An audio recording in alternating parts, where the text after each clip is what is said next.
oxígeno. Las protestas comenzaron desde el 4 de enero y se extendieron durante todo el mes. Recordamos esto para que tengamos precaución y prevención. Nuestras personas, nuestros bienes, nuestros carros, que ya todos los días estamos esperando que entren los híbridos, ahora sí ya masivamente, o bien los eléctricos, para que hagamos una contaminación lo menos ostensible posible, que cause menos daño a la naturaleza y a nosotros mismos.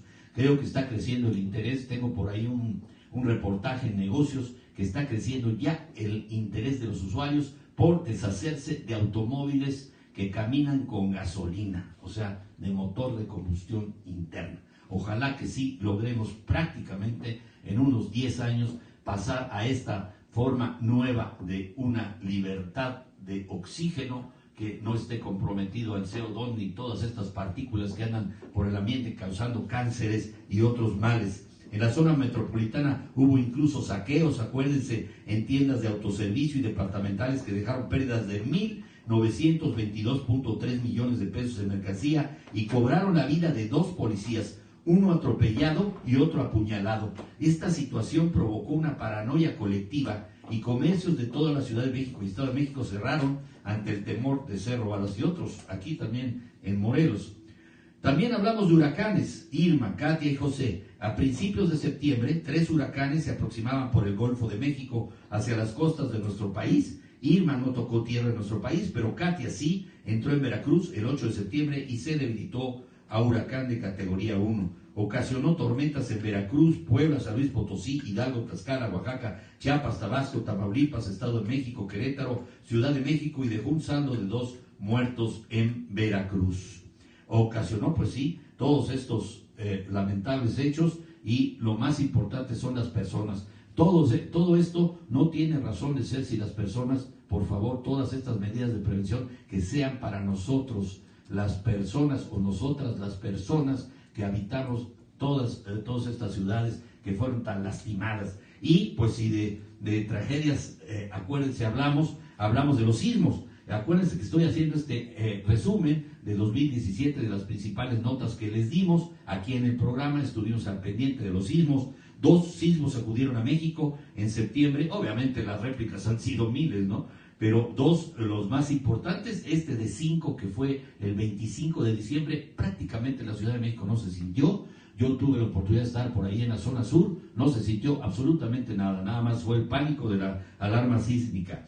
En septiembre, el 7 de ese mes, a las 23:49, un terremoto de 8.2 grados sorprendió en el centro y sureste del país, dejando estragos en Chiapas, Oaxaca y Guerrero, donde casi 1,5 millones de personas resultaron damnificadas y fallecieron 102. El 19 del mismo mes, exactamente en el aniversario del terremoto de 85, la Ciudad de México revivió el miedo de aquel día, pues un par de horas después tuvimos simulacros, ¿se acuerdan?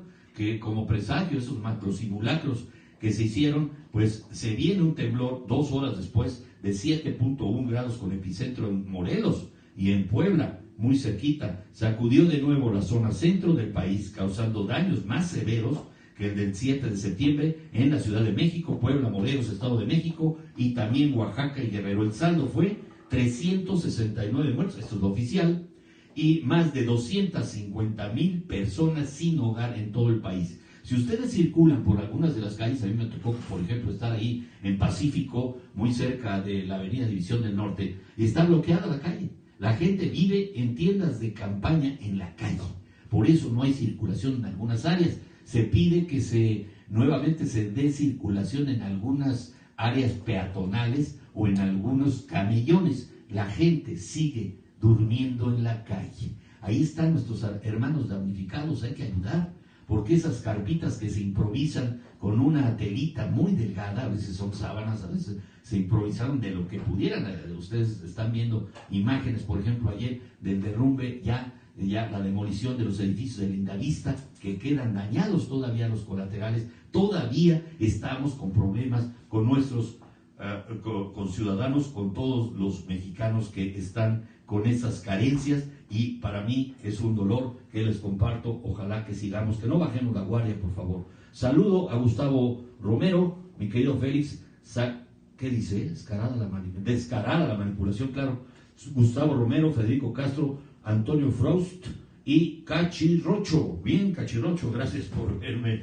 El 16 de octubre, Raúl Cervantes, ahí tenemos otras notitas que pues andamos sin fiscales, ¿no?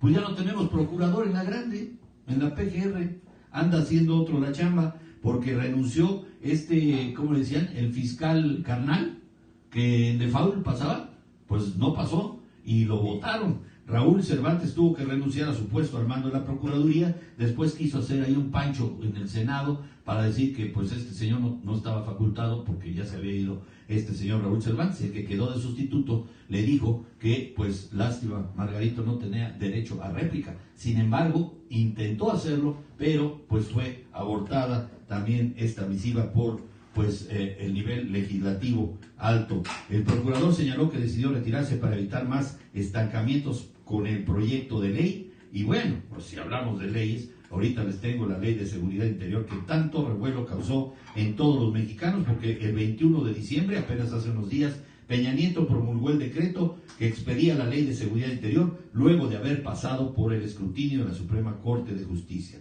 Pues ahí lo tienen, estas son las principales notas también en lo internacional, ya saben, las bushadas y la réplica que le hizo el señor Bush a Trump, y no lo aceptan ni siquiera sus correligionarios, ni tampoco las cámaras altas y bajas de allá de los legisladores en Estados Unidos. También ha tenido muchos problemas de maniobra. Parece ser que lo más notable de este año del señor Trump es haber deducido menos cosas para impuestos, porque los bajó hasta en un 30%.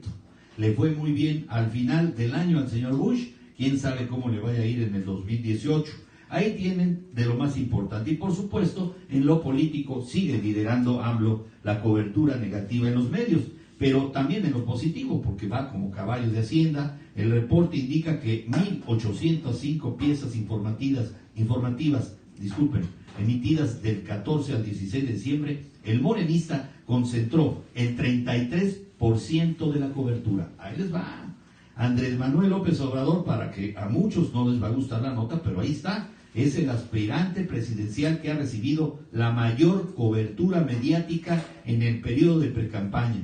Sin embargo, el tratamiento que recibe a veces es negativo, de acuerdo con el primer reporte del monitoreo de radio y TV que realiza la UNAM. El reporte indica que de 1.805 piezas informativas emitidas del 14 al 16 de diciembre, el morenista concentró el 33% de la cobertura de los 63 noticiarios y los 10 programas de espectáculos con más audiencia del país. El priista Mid, 21%, y el 16% para Anaya. El restante 35% corresponde a información en la que no se mencionan los nombres de los precandidatos. Pues ahí lo tienen, y rápidamente voy a despedir el programa. Sigo aquí de pie, de repente me pierden ahí la vista, ¿verdad? Ustedes.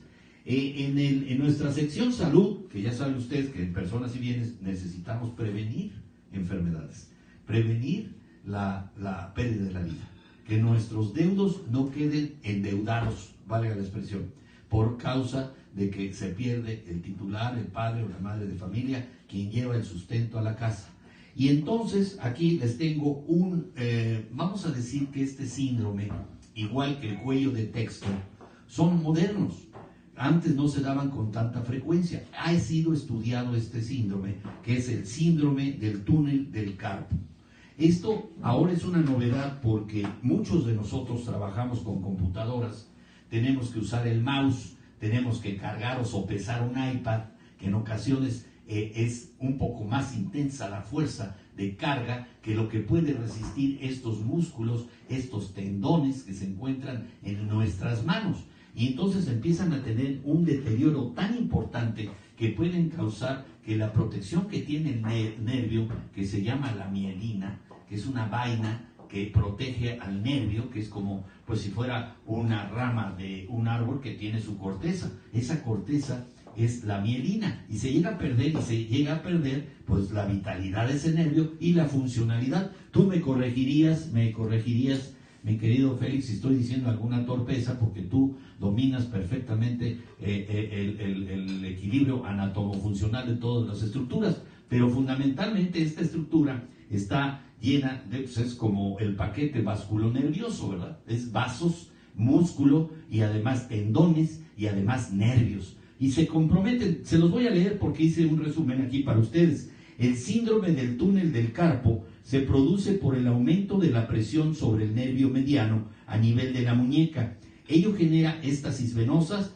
y aumento en la permeabilidad vascular, seguida de edema y fibrosis en el nervio, continuando la degeneración de la vaina de mielina hasta presentarse la interrupción de la conducción nerviosa, que se llama sinapsis, según me acuerdo, mi Félix, tú dime.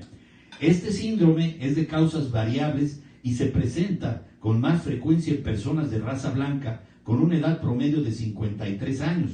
Tiene una relación de 3 a 10 mujeres por cada hombre. Por cuestión laboral, las posturas prolongadas en condiciones extremas de flexión o extensión de la muñeca, el uso repetitivo de los músculos flexores y la exposición a las vibraciones son algunos de los factores de riesgo para su presentación. Ahí está, hay que bajarle un poquito a la computadora, porque a veces después de teclear uno no puede ni escribir. No sé si les ha pasado.